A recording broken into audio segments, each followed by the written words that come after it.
আজকে জাঙ্গিপাড়া বিধানসভা তৃণমূল প্রার্থী স্নেহাশিস চক্রবর্তী জনসংযোগ সারছেন। একেবারে সিয়াখানা অঞ্চল থেকে সেই জনসংযোগ শুরু করেছেন।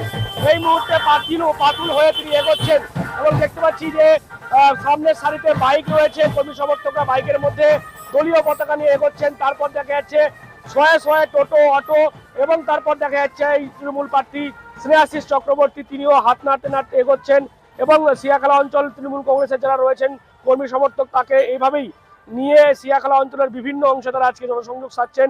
দেখা যাচ্ছে রাস্তার দুধারে সাধারণ মানুষজন দাঁড়িয়ে তাকে স্বাগত জানাচ্ছেন এবং এভাবেই হাত নেড়ে সৌজন্যতা দেখা যাচ্ছে এই তৃণমূল প্রার্থী যে স্নেহাশিস চক্রবর্তী তাকে সিয়াখালা অঞ্চলে প্রচারে রয়েছেন। আমাদের প্রচার অভিযান তো চলছে। আজকে সিয়াখালা অঞ্চলে আমরা বেশ কিছু রাস্তা এলাকায় মানুষের কাছে পৌঁছানোর চেষ্টা করব, তারই প্রস্তুতি চলছে। কিন্তু আমরা যে পরিমাণ অটো টোটো এই অঞ্চল রেডি করেছিল, কিন্তু তার থেকে দেখা গেল অনেক বেশি কর্মী এসে গেছে। এর জন্য একটু দেরি হচ্ছে, আরও গাড়ি পাওয়া যায় কিনা।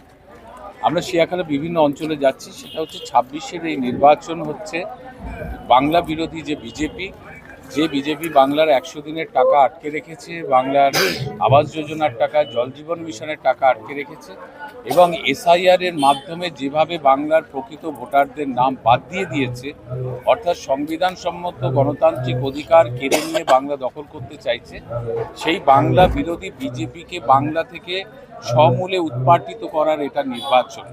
এই নির্বাচনের মাধ্যমেই আমরা বিজেপিকে বাংলা ছাড়া করতে চাই গণতান্ত্রিক পদ্ধতির মধ্যে দিয়ে। আমি যে কোনো জায়গায় যেই জায়গাতেই যাচ্ছি দেখতে পাচ্ছি মানুষের উৎসাহ আগের থেকে অনেক বেশি, কারণ মানুষ বুঝে গেছে যে এটা মরণ বাঁচনের লড়াই।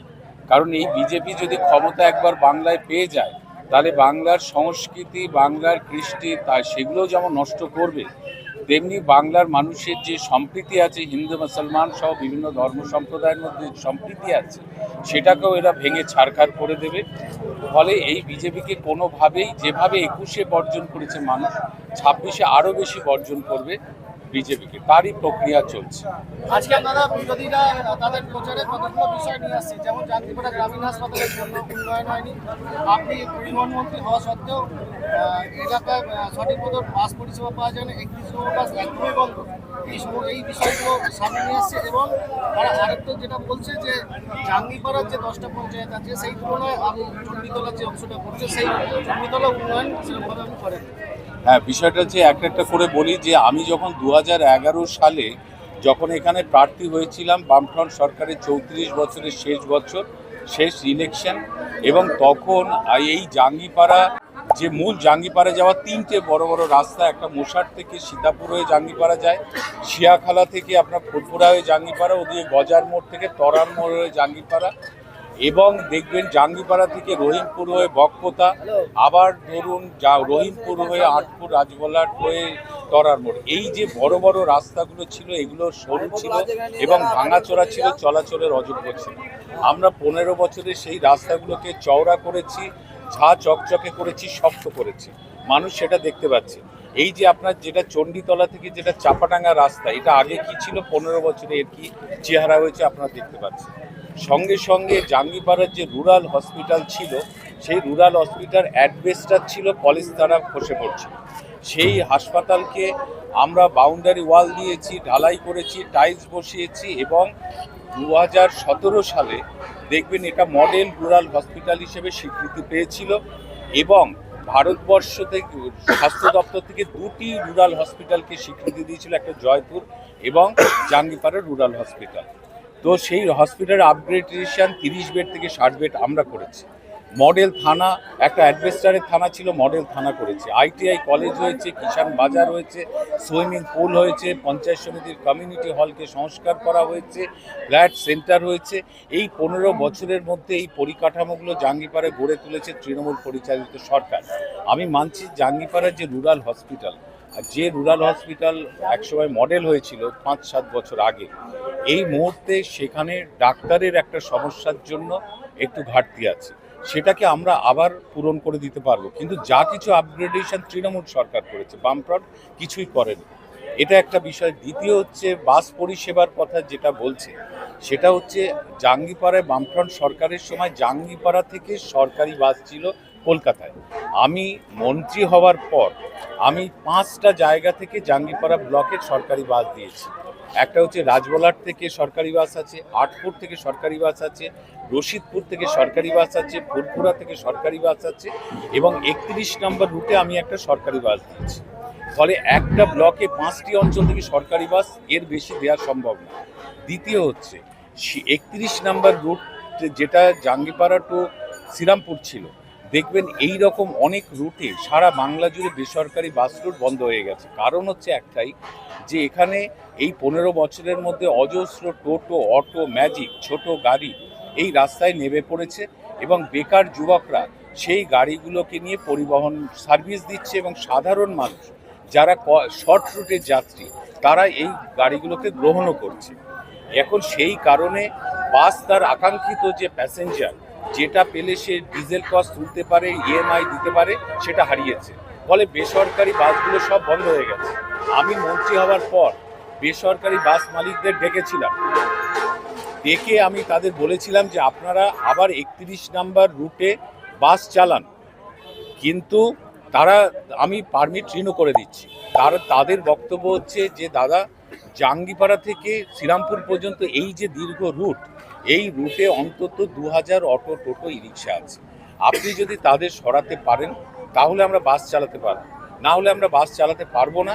কারণ হচ্ছে আমাদের এই অল্প যাত্রী দিয়ে বাস চালানো সম্ভব না।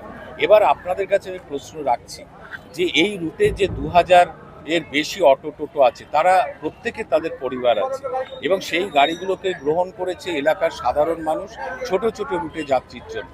সেই প্রশাসন দিয়ে সেই কয়েক হাজার গাড়িকে সরিয়ে আমি 10টা বাস চালানো, এটা বাস্তবসম্মত নয়। এটা বাংলায় তাই বাস পরিষেবা একটা চ্যালেঞ্জের সামনে এসে দাঁড়িয়েছে। তবু আমি একটি সরকারি বাস দিয়েছি। আপনাকে খবর দিই, এই সরকারি বাস প্রতিদিন 2000 টাকা করে লস করছে, কারণ যে পরিমাণ যাত্রী সে পাচ্ছে তার থেকে ডিজেল বেশি কষ্ট হয়ে যাচ্ছে। আমি তাও বলেছি যে যদি যাত্রী সংখ্যা বাড়ে আমি এখানে সরকারি বাস আরও দিয়ে দেবো, এই হচ্ছে বিষয়।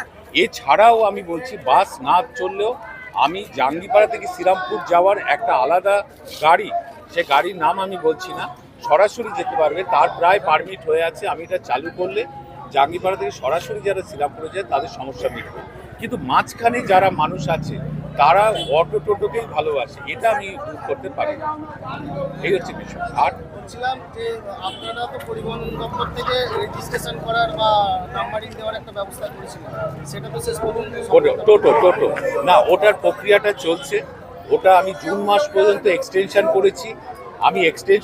জুন মাস পর্যন্ত। তার কারণ হচ্ছে, এক হচ্ছে এসআইআর নামিয়ে দিয়েছে সেন্ট্রাল গভর্নমেন্ট, এই এসআইআর এর জন্য মানুষ নাজেহাল হয়ে ঘুরছে, প্লাস হচ্ছে তারপরে নির্বাচন ঢুকে পড়লো, এর জন্য জুন মাস পর্যন্ত আমি বাড়িয়েছি।